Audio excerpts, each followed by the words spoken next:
16 winters, summers, and every mile in between, and they tossed me out like I was just a line item on a spreadsheet. My name is Raymond Cole, 52 years old, and for the better part of 2 decades, I was the lead driver at Crestline Housing, based out of Tulsa, Oklahoma. I'd been there since the company owned just a handful of rigs and made promises on handshakes. We built something real, 28 trucks strong and contracts that stretched across the Midwest. But all it took was a new operations manager and some corporate suits to decide I was too expensive. They called him Brent Taylor, a fast-talking MBA type with polished shoes and zero-road grit. The day I rolled in from a 3-day haul to Denver, Brent had already printed my termination papers. A green kid with a new CDL waited in the lounge, my replacement. Brent didn't bother making eye contact. Said it wasn't personal, just math. I didn't argue. I didn't tell him about the time I helped Glenn from Timber Foods move his mother's furniture when the nursing home shut down, or how Western carriers renewed their deal 3 times because I always delivered, even on Christmas Eve. I just signed, handed in my badge, and walked out with 15 years of flawless safety records and client relationships they'd never see on a profit sheet. The parking lot was quiet when I stepped outside. I sat in my old Chevy pickup, hands still wrapped around the thermos I hadn't even opened that morning. 15 years, no warning, no handshake, just a printout and a severance package that wouldn't cover a month's mortgage. But I wasn't angry. Not yet. Just hollow, like someone had erased my name from the company ledger without a second thought. I stared across the lot at Truck A17, my rig, the one I'd taken across 10 states in ice, rain, and blazing heat. I knew every rattle it made, every hiccup in the engine's rhythm. And now it would be driven by someone who didn't know a thing about the long game of this job. They thought trucking was about gas, GPS, and mileage. But freight runs on something else: relationships, instincts, and trust. My phone buzzed on the passenger seat. A text from Glenn Timber, the head of logistics at Timber Foods. Heard what happened. What the hell is going on? Call me. Then another. Janice from Western Carriers. Please tell me this isn't true. If you're gone, we've got a problem. 2 more messages came in before I even started the truck. I didn't answer. Not yet. I needed to clear my head. I drove home the long way, past the rail yard and out onto the open stretch that used to feel like freedom. When I finally reached the house, the sun was dipping low, casting gold across the Oklahoma plains. I sat on the porch, watching the sky change colors, thinking about what to do next. Elaine wasn't home yet, working the night shift at the hospital, but I could hear her voice in my head already. You gave them everything, Ray. Don't let this break you. So I made a cup of coffee and pulled out my old logbooks. 15 years of notes, contact names, delivery quirks, emergency reroutes. I flipped through the pages, each one telling a different story. Like the time I rerouted 20 pallets through backroads during a flood, or when I delivered critical medical gear during an ice storm that shut down half the state.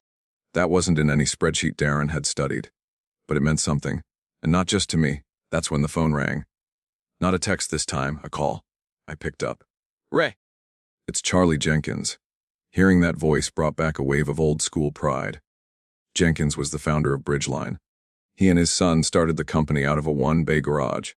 I hadn't spoken to him much since he sold the company to that investment group 5 years ago. I just heard. Damn shame what they did to you, he said, his voice gravelly with age but steady. You were the backbone of that company. I never would have let this happen. You did what you had to, sir, I said. You sold for your wife's care. No one can blame you for that. Still, he grumbled. I built Crestline on trust and people, not spreadsheets and corporate buzzwords. These new guys don't understand how this business really works. We talked for a while longer, about the drivers, about the clients, about how the heart had gone out of the company the day he handed over the keys. When we hung up, I sat in silence for a long moment, then reached for a notepad and started writing. Names, numbers, potential routes, equipment needs. The calls from clients weren't just sympathy, they were opportunities. Maybe I wasn't done. Maybe I'd just been unchained. Because the truth was, Crestline didn't own those client relationships. I did, and it might be time to build something better. The next morning, I met Glenn Timber at a diner just off Route 44. He was already at a booth, coffee in hand, eyes scanning the parking lot until he saw me. He waved me over like an old friend, and in a way he was. Over the years, we'd shared early deliveries, late-night reroutes, and more than a few conversations about life in between. Ray, I still can't believe they let you go, Glenn said, shaking his head. We've worked with Bridgeline for nearly a decade, and I can tell you this, we weren't loyal to the company. We were loyal to you. I gave a half smile. Appreciate that, Glenn. But they made their call. He leaned in, voice low. Our contract with them's month to month. You thinking of driving for someone else? I hesitated, but then the words came clear. Actually, I'm thinking about starting something of my own. Glenn didn't blink. You do, we're with you. And just like that, the first spark was lit. By lunchtime, I'd heard from Janice at Western Carriers, Lyle at Lakemont Foods, and Barb from Fieldstone Distributors, all echoing the same thing. If you're still driving, we're still shipping with you. I didn't need to chase down business. It was chasing me. That night, Elaine and I sat at the kitchen table, surrounded by a stack of notes, spreadsheets, and scratched-out names. You're really doing this? She asked, half smiling, half concerned. I think I have to, I said. Not just for us. For everyone they're about to steamroll. She nodded slowly. Then let's do it right. The next morning, I called Frank Donnelly, an old friend and fellow driver who'd left Bridgeline a year earlier when the new XX cut his pay and doubled his route. I didn't need to explain much. Just told him I was forming something new, and I wanted him with me. He showed up on my porch that same afternoon with a notebook, 2 coffees, and a fire in his eyes. Let's talk numbers. Between the two of us, we started mapping out the essentials: doubt authority, insurance, startup costs, used rigs. It was daunting, especially on a trucker's savings, but it wasn't impossible. 2 trucks, Frank said. That's all we need to start. You take Glenn's loads. I'll take Janice's. We get rolling. The rest follows. We filed paperwork the next day under the name Redline Freight and Logistics. Clean, strong, memorable. And just as we started getting our ducks in a row, I got a call from Patty Monroe, Bridgeline's long-time dispatcher. You got a second, Ray? She whispered. I could tell from the echo she was in a storage room, or maybe even a restroom stall. Always. It's worse than you think, she said. Darren brought in some hotshot consultant. He's tearing through every contract, trying to squeeze more revenue from the clients. But get this, he's not stopping there. I sat up straighter. Go on. They're shutting down the Tulsa terminal, she said, moving everything to Kansas City within 6 months. I saw the internal memos. They're not telling the drivers yet. I didn't respond right away. I could hear the fear in her voice and the quiet rage. Petty, you want a place on our team? There was a pause. Then a choked up, you bet I do. That night, Frank and I tore up our business plan and rebuilt it from scratch. It wasn't just about starting a company anymore. It was about rescuing something that still mattered. Not just the freight, not just the routes, but the people. The drivers, the dispatchers, the mechanics, the clients who'd stood by us. This wasn't revenge, it was restoration. 3 days later, Frank and I signed the lease on a modest warehouse just east of Tulsa's industrial zone. The place was no palace. Concrete floors, oil stains older than some of the rookies Bridgeline had hired. But it was solid, and it was ours. The first truck we bought was a 2015 Peterbilt, used but well-maintained. Frank found it through a retired driver he knew from his time at R&D Freight. A week after that, we found another Kenworth. Needed some work, but the bones were good. Patty joined us the next day, walking in with a cardboard box of her old office stuff and a grin that said she was finally breathing again.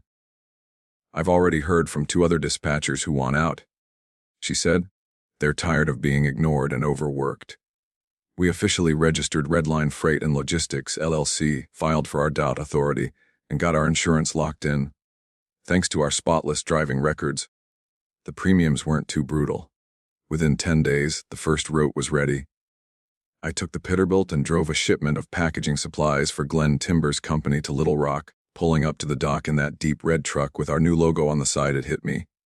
This was real. No more answering to people who didn't respect what we did. No more cut corners. Just real work, built on real trust. We were small. Just 2 trucks, 3 drivers, and Patty juggling dispatch, scheduling, and customer service. But we were tight. Every morning, Frank and I arrived before sunrise, made coffee, and went over routes. In the evenings, we sat at the same beat-up folding table, reviewing spreadsheets and tweaking schedules. And word was getting out. One by one, former Bridgeline clients started reaching out, not because we were calling them, but because Bridgeline was crumbling. Late deliveries, missed deadlines, mechanical issues, drivers quitting mid-route. It was chaos. And folks were desperate for someone, anyone, they could count on. But what really pushed us to the next level was a single call from Doug Kramer, one of the drivers I had mentored years ago. He was still at Bridgeline, hanging on, trying to support his family, while navigating the mess Darren had made. "You should hear the stuff going on here," Doug said. "3 drivers walked out yesterday after being pushed to run double shifts. Maintenance is a joke. They're forcing guys to skip checks just to make delivery times." "That's a safety nightmare," I said, frowning. "Worse than that. Word is Bridgeline's trying to raise rates on their long-term clients. Guys like Thompson and Lakemont are furious." That was the opening we needed. Frank and I sat down that night and rewrote our growth plan. If Bridgeline was going down and fast, we had to be ready to scale. That meant more trucks, more drivers, and more infrastructure. It meant finding a mechanic, hiring a second dispatcher, and locking in steady freight contracts before someone else did. That night, we made 3 calls. One to Mark Chen, a top-tier mechanic who'd just been let go from a shop up in Bartlesville. Another to Leela Sanders, a dispatcher I'd worked with briefly during a short-term routing gig in 2017. And the last was to Bill Thompson. "We're nearly ready to take more of your loads," I told him. "Want to meet this week?" He didn't even hesitate. Thursday, 8 a.m. my office. By the time the weekend rolled around, Redline was no longer a maybe. We were a growing operation. And as more of Bridgeline's people began looking for an exit, we were becoming the first door they knocked on. What Darren and the suits didn't understand was simple. You can replace trucks. You can replace spreadsheets. But you can't replace trust. And that's what we were building, mile by mile, handshake by handshake. Early Thursday morning, I walked into Bill Thompson's office carrying a printed business plan, a set of operational charts, insurance details, and competitive rate comparisons. But the most important thing I brought with me was something Bridgeline no longer had: personal credibility. Bill didn't need much convincing. He'd worked with me for nearly a decade. "Harvey, if you say you're ready, I believe you," he said. Still, he asked the right questions. What our current capacity was, what our contingency plan looked like if a truck broke down mid-route, and whether we could maintain our promises when demand surged. I laid everything out. Frank and I had mapped out a steady plan to scale the fleet, bring on experienced drivers, and expand our delivery routes without compromising service quality. We weren't in a rush. We were building to last. The only problem, Bill's side, is that Bridgeline just slashed their rates. They're trying to keep me with prices lower than what I paid back in 2014. I nodded and lowered my voice. "Did they also tell you they're moving all operations to Kansas City?" Bill froze. "They're doing what?" I told him what Patty had discovered. The plan to shut down the Tulsa branch, lay off all local staff, and relocate operations to chase tax incentives. Bill furrowed his brow, stood quietly for a moment, then walked over to the window overlooking the shipping yard. "I knew something was off," he said quietly. "Response times have slowed down, new drivers don't know the drop-off points, and the dispatchers act like they've never even met the clients." He turned back and looked at me. "We'll move 20% of our shipments to you immediately. If everything runs smoothly over the next 60 days, I'll give you the full contract." I nodded and shook his hand. No need for more words. In this business, a handshake is worth more than a signature. 3 days later, Western Distributing and Lakemont Foods reached out. The story was the same everywhere. Bridgeline's service was slipping, prices were fluctuating without warning, and their promises were disappearing into thin air. They didn't say they were pulling out entirely, but like Bill, each of them was ready to shift a portion of their business to us, just to see. And that was all we needed, a chance to prove ourselves. Redline started gaining speed. Every week, we added someone new: a seasoned driver from Bridgeline, a sharp dispatcher, a mechanic who could diagnose engine trouble by sound alone. We weren't looking for the cheapest, we were looking for the best. Patty mapped delivery routes like she was playing chess. Leela onboarded new clients with a grace and efficiency Bridgeline never had. Frank handled maintenance and paperwork. And me? I hit the road again, personally delivering those first shipments, reminding clients that I was still here.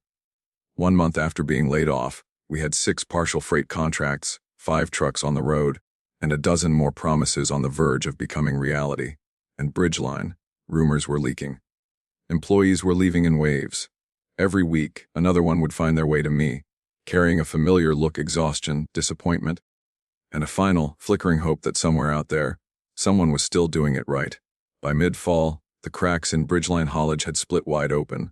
We started hearing it from all sides: drivers stuck with broken-down rigs, clients waiting on late shipments, and dispatchers overwhelmed by poor routing decisions.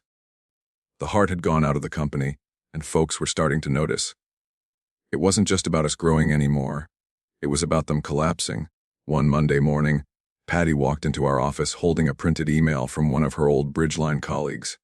"Listen to this," she said. "They're forcing drivers to cut inspection times and skip mandated rest hours just to meet deadlines." Frank, leaning over the workbench with an oil-stained rag in his hand, muttered, "That's a lawsuit waiting to happen." We weren't rooting for their failure, but we also weren't about to pull any punches when it came to protecting the people we used to work alongside. And word kept spreading. Redline treats its drivers right. Redline delivers on time. Redline actually gives a damn. That week we received 4 new applications from seasoned drivers, guys and gals who had stuck it out at Bridgeline until they couldn't anymore. Some had been there longer than I had. They were tired, worn thin, but still had pride in the work they did. I sat down with each one personally. "Why now?" I asked one driver named Mark, a 58-year-old with over 30 years behind the wheel. He rubbed his jaw, sighed, and said, "Because you remember that this job's about more than fuel costs and time clocks.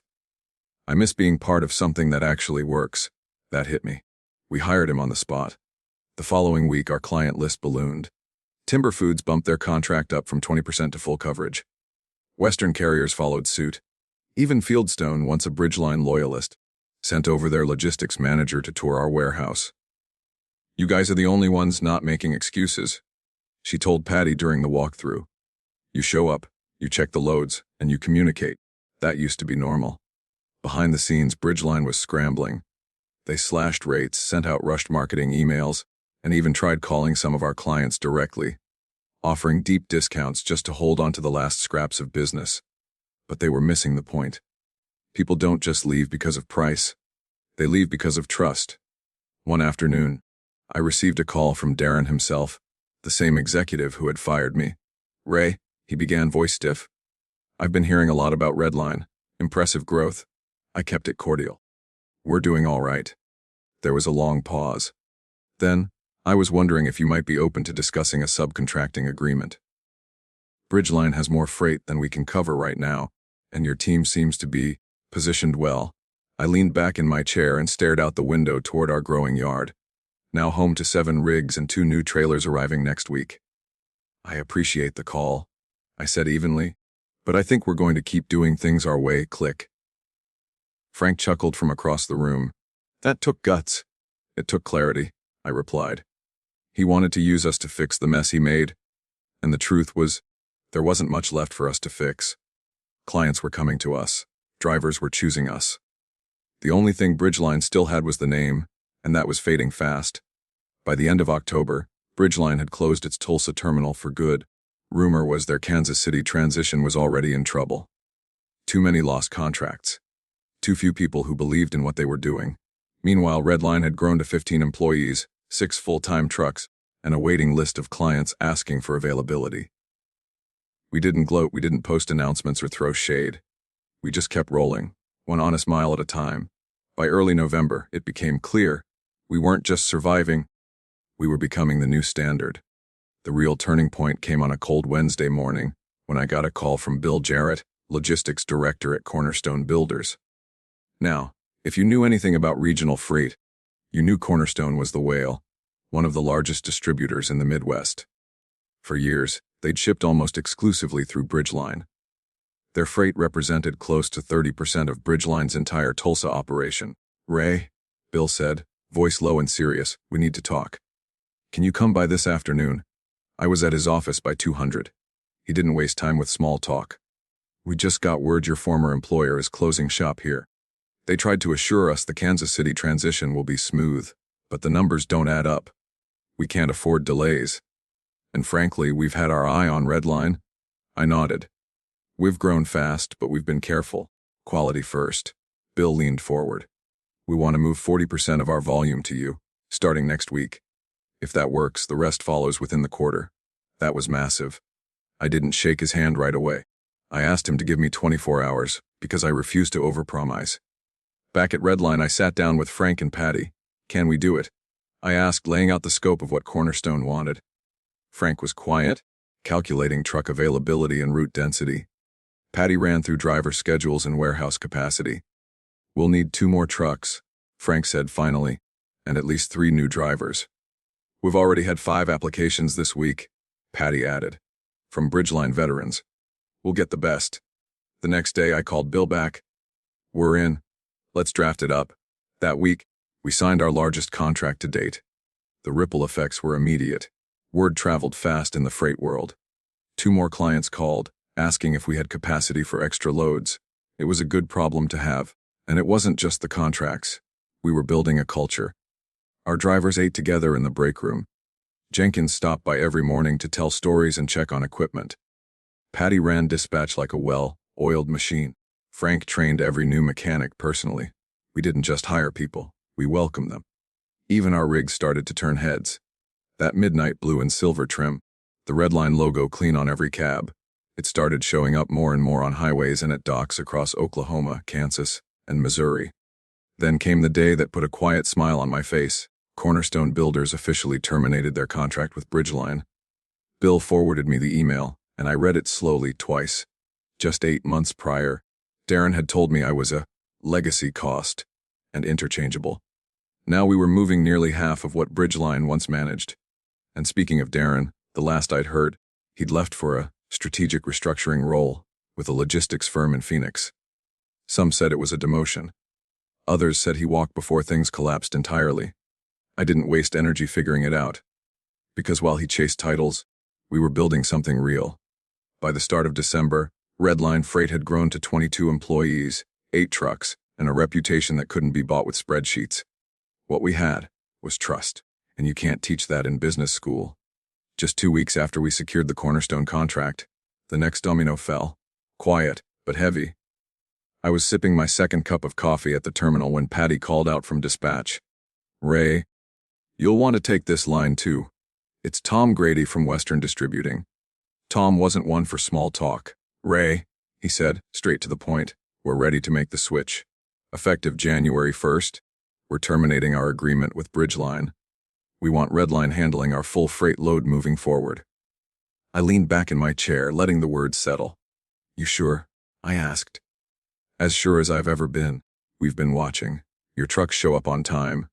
Your people know our docks better than our own team. Bridgeline's been fumbling. Missed shipments, driver complaints, rate hikes. Their yard looks like a ghost town now. I thanked him, hung up, and sat for a moment staring at the sunrise streaking across the Tulsa sky. We were no longer just a freight company.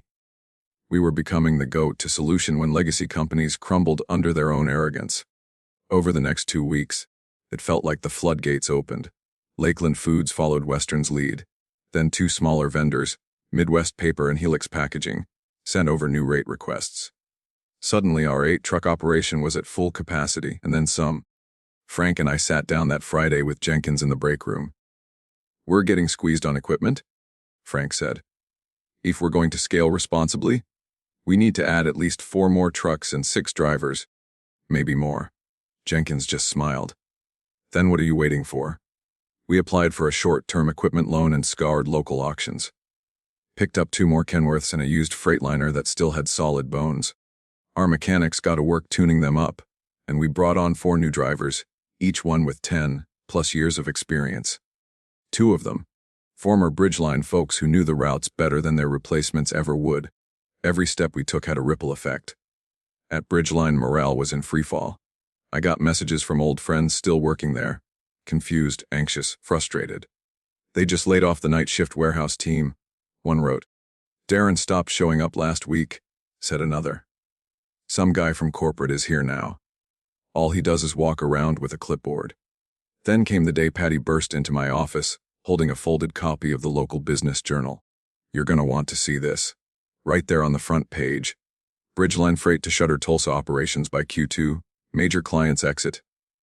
The article painted the picture clearly: declining revenue, lost contracts, internal shake-ups, and one final blow: Cornerstone Builders' public termination announcement. I didn't cheer. I didn't gloat. But I did feel something deep in my chest settle. It wasn't revenge, it was restoration. We hadn't burned any bridges. We'd just built a better one. At the end of that day, Frank walked into my office with a grin. "Want to hear something wild?" "Always," I said. We crunched the numbers. If things hold steady, Redline's Q1 revenue is going to exceed what Bridgeline's Tulsa branch did in their final year. I blinked. In 1 quarter. He nodded. We'd done it. Not with gimmicks or cut corners, but with respect, consistency, and heart. And in the world of freight, that's what makes wheels turn and doors stay open. 3 months after being laid off without so much as a thank you, I stood in the Redline freight lot, now a fully operational logistics hub. 15 trucks, 2 storage warehouses, 38 employees, most of them people who once stood beside me at Bridgeline. No one mentioned Darren anymore. No one needed to. I walked into the office, where Jenkins was telling a joke to a group of new drivers. Frank was checking the maintenance schedule. Patty was typing away at the dispatch desk, headset on, handling a customer call. Everything was in motion, no flash, no spectacle. Just the right kind of rhythm. That afternoon, I drove home early. On the porch, my wife, Maggie, was already waiting with 2 glasses of iced tea. She asked, "So Ray, is everything okay now?" I didn't need to think. Not just okay, Maggie. Everything is exactly as it should be. Sometimes, what feels like an ending is really the most valuable beginning. When others reduce you to a cost to be cut, remember your true worth isn't found on a payroll, it lives in the trust you've earned, day by day. Reputation, loyalty, integrity. These are things no one can lay off. Have you ever faced unfairness or stood at an unexpected crossroads? Share your story in the comments below. We want to hear you. We're here to support you. And if this story resonated with you, don't forget to hit subscribe and turn on the notification bell. Because here, we rise together stronger than ever.